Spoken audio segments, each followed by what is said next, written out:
May we have your thoughts about the new travel request of Congressman Pulong Duterte? So he requested na makapag-travel for 2 months in 17 countries. Your thoughts on that?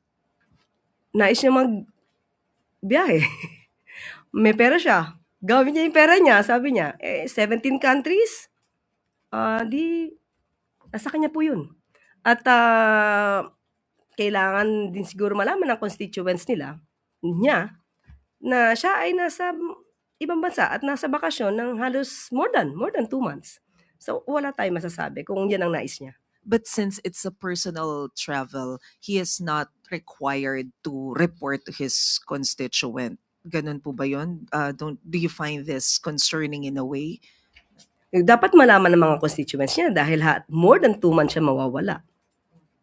Kahit na hindi po siya official travel. Kahit hindi siya official travel. Kasi lahat ng public servant dapat nagsisilbi sa bayan.